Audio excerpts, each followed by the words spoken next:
നമസ്കാരം. ആഭ്യന്തര വകുപ്പ് രമേശിന് നൽകി അനുനയിപ്പിക്കാനുള്ള ശ്രമങ്ങളാണിപ്പോൾ കോൺഗ്രസിൽ നടക്കുന്നത്. ചെന്നിത്തല വിഡിക്ക് കീഴിൽ മന്ത്രിയാകുമോ എന്ന കാര്യത്തിൽ വ്യക്തത വന്നിട്ടില്ല.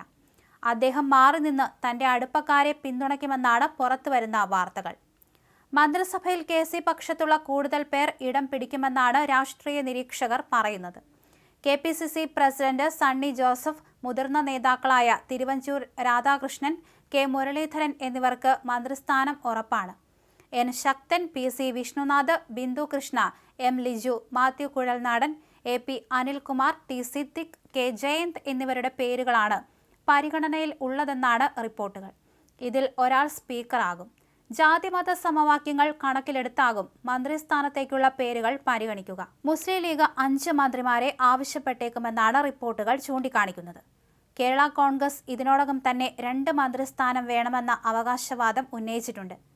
അനൂപ് ജേക്കബ്, ഷിബു ബേബി ജോൺ, CMPയിൽ നിന്ന് CP ജോൺ എന്നിവർ മന്ത്രിസഭയിൽ ഇടം പിടിക്കും.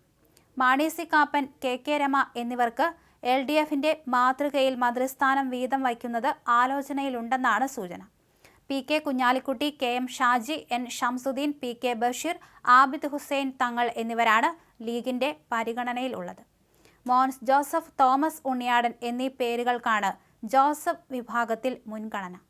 അതേസമയം VD സതീശൻ മുഖ്യമന്ത്രിയായതിൽ അമിത ആഹ്ലാദം പ്രകടിപ്പിക്കാതെ കരുതലോടെ പ്രതികരിക്കുകയാണ് മുസ്ലിം ലീഗ്. പ്രഖ്യാപനം വന്നതോടെ ലീഗിനെതിരെ വിമർശനവുമായി SNDP, NSS നേതാക്കൾ രംഗത്ത് വന്ന പശ്ചാത്തലത്തിലാണ് ലീഗ് കരുതലെടുക്കുന്നത്. VD സതീശൻ തന്നെ മുഖ്യമന്ത്രിയാകുമെന്ന് തുടക്കം മുതൽ ഉറച്ചു വിശ്വസിച്ചിരുന്നത് കേരളത്തിൽ മുസ്ലിം ലീഗ് നേതാക്കൾ മാത്രമാണ്. ആ നാടകങ്ങൾക്കിടയിലും നിലപാട് ജനകീയ വികാരമായി അടിക്കടി ഹൈക്കമാൻഡിനെ ലീഗ് നേതൃത്വം അറിയിച്ചു. സതീശൻ മുസ്ലിം ലീഗിന്റെ നോമിനിയാണ് എന്ന് വരുത്തി തീർക്കാൻ മറുഭാഗം ഇതോടെ ശ്രമം തുടങ്ങിയിരുന്നു.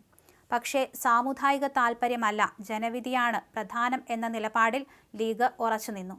പ്രഖ്യാപനം ഉണ്ടായതോടെ കരുതലോടെയായിരുന്നു ലീഗ് നേതാക്കളുടെ പ്രതികരണം.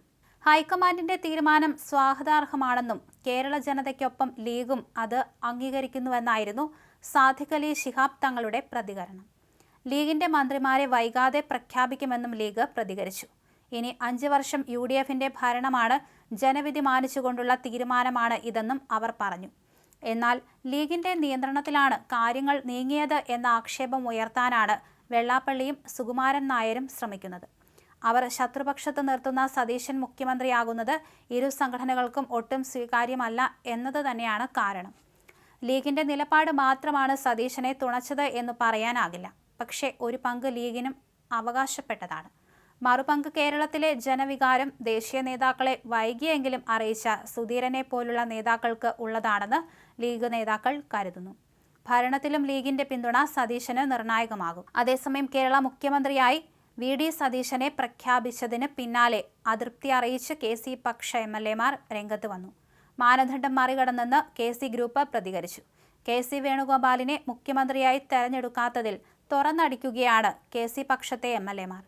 കേരളത്തിൽ KC വേണുഗോപാലിനെ അപകീർത്തിപ്പെടുത്തുന്ന പ്രചരണം ഉണ്ടായി. ഇതിന് പിന്നിൽ ഒരു കേന്ദ്രം പ്രവർത്തിച്ചുവെന്നും KC ഗ്രൂപ്പ് ആരോപിക്കുന്നു. ഇതേക്കുറിച്ച് പുതിയ മുഖ്യമന്ത്രിയും പാർട്ടിയും അന്വേഷിക്കണമെന്നും പഴകുളം മധു ആവശ്യപ്പെടുകയും ചെയ്തു. VD സതീശന് വേണ്ടി മുറവിളിയുണ്ടായി. വ്യാജമായി നിർമ്മിച്ച പൊതുബോധമാണ് ഇതിന് കാരണമെന്നും KC പക്ഷം പ്രതികരിക്കുന്നുണ്ട്. പാർട്ടി തീരുമാനം അംഗീകരിക്കുന്നുവെന്നും KC ഗ്രൂപ്പ് കൂട്ടിച്ചേർത്തു.